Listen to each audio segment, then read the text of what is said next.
Aslam. Heists and robberies continued. Masatsugu koga and the kunsthalle Bremen, stolen masterpieces. A fax, labelled urgent, marked the end of the 5-decade hunt for the $15 million worth of pilfered drawings. Sent from the German embassy upon Tokyo to the Kunsthalle Bremen, it read simply, Dürer, Rembrandt, van Ruisdael, Millet, your art has surfaced, referring to one of the most bizarre art heists of the 20th century, a crime featuring twice stolen masterpieces that involved the KGB, a Japanese businessman, an Azerbaijani wrestler, and an international sting operation. The Kunsthalle Bremen once housed a large collection of prints and drawings. They had been stored there to protect them from the Allied bombing runs that came from Germany during World War II.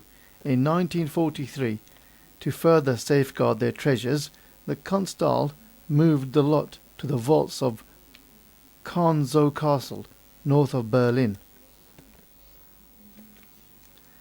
But soldiers of the Red Army plundered the castle during the chaotic aftermath of the war, taking nearly 1,500 works back to Russia. Among the spoils were 12 drawings of particular distinction that would resurface some 45 years later.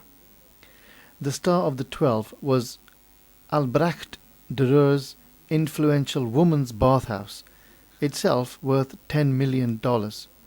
The scene of a voluptuous nudes rendered in black ink, dating from around 1496, was the first work of art to depict the naked body that was entirely unconnected to a religious or mythological theme. The dozen works also included another Dürer, Sitting Mary with Child, a Rembrandt ink drawing, woman standing with raised hands, 2 chalk landscapes by the Dutch master Jacob van Ruisdael, a black ink drawing by the Barbizon school founder Jean-Francois Millet, and a drawing by the 16th century Italian Baroque painter Annibale Carracci. The Rembrandt, said to depict the artist's wife Saskia, was worth $5 million alone. Nothing was heard of them in the West again until the Iron Curtain fell.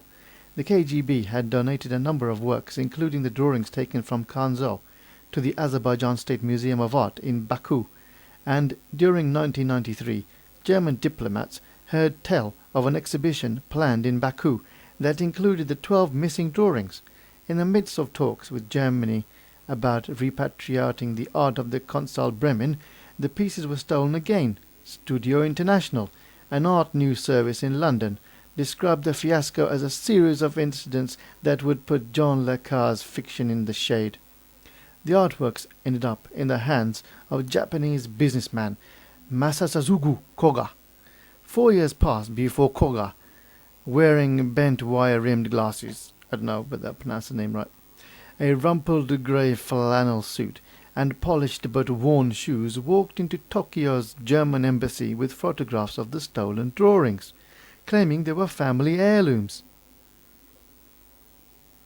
He offered to sell them back to their country of origin for $12 million. Keen-eyed embassy officials, however, recognized the distinctive Kunsthalle Bremen stamp on the drawings, and informed Koga that the pieces were stolen. Koga, in desperate move to elicit sympathy, said he needed the money for a kidney transplant, which was in fact true, and dropped the price to $6 million. He changed his story and told the officials that he had purchased the paintings a few years earlier in Baku, the capital of Azerbaijan.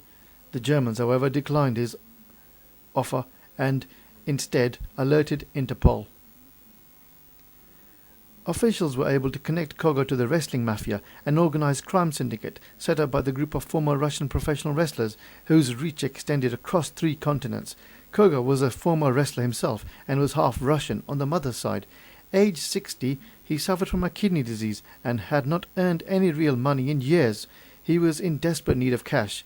Upon Azerbaijan, he had been introduced to Natavan Nata Korova, the ex-wife of Aydin Ali Ibragimov, a 1964 Olympic heavyweight wrestling champion. Although Ibragimov was involved in the scheme of ransom the paintings to Germany, it was Aleskirova that was the true mastermind behind the plot. A well-known politico in her native Baku, Nata, as she was nicknamed, held a position equivalent to a deputy attorney general. Her own lawyers referred to her as Madeleine Albright of Azerbaijan.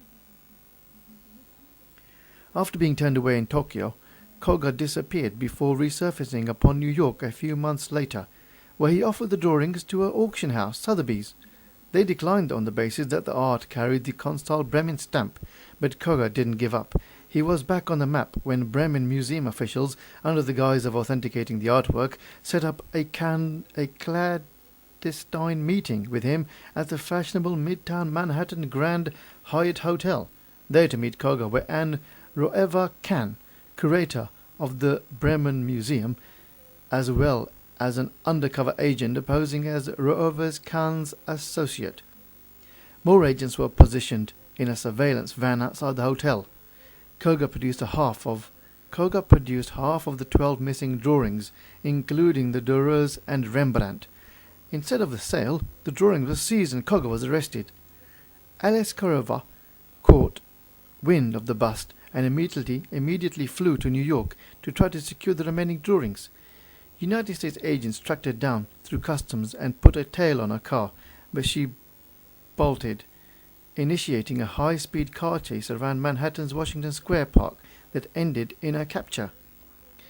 Nata was found carrying 3 passports, but there were no clues to the whereabouts of her former husband, Ibragimov. Koga was prosecuted, with the condition of his kidneys having deteriorated to the point where he was forced to use a wheelchair. He was arraigned in a United States federal court and pleaded guilty to violating the National Stolen Properties Act. After the arraignment, he told reporters he was merely trying to return the missing artwork to Bremen Museum as an act of kindness and cooperation. During September 1997, he pleaded guilty to conspiracy and possession of the stolen property.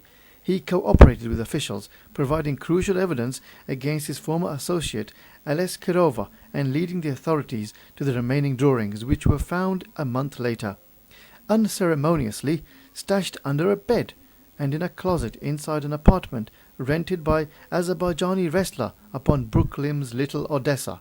In exchange for his cooperation, Koga was released from custody on a $215,000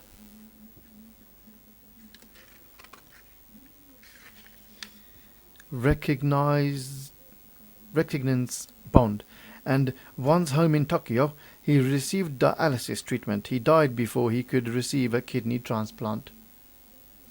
As for Aleskarova, after a 3-week trial, a United States federal jury found her guilty of 2 counts of possession of stolen artwork and 1 count of conspiracy to possess and sell stolen artwork. She was sentenced to 11 months in prison and 3 years of the supervised release. On appeal, she applied for asylum in the United States, arguing with the president of Azerbaijan, whom at the time was Heydar Alireza Oglu Aliyev, would persecute her because of her employment under Azerbaijani President Abulfaz Ilisibay. Her application for asylum was accepted, and when Aleskarova was freed from penitentiary 10 April 2001, she was allowed to remain in the United States. An international warrant is still active for her ex-husband, whom is known as sometimes to travel on the Chinese passport. He remains on Interpol's most wanted list. While the art was recovered in the late 1990s, it was not until July 2001 that the U.S. Treasury Secretary Paul O'Neill handed over the drawings to the president of the Kunsthalle Bremen at a ceremony. The United States Customs House in New York City, Wolfgang Ischinger, German's ambassador to the United States, said, "Allow me to express the hope that the other pieces which disappeared in the course of the war or after the war will also find their way back to Bremen and to other places where they belong." Thank you very much for listening.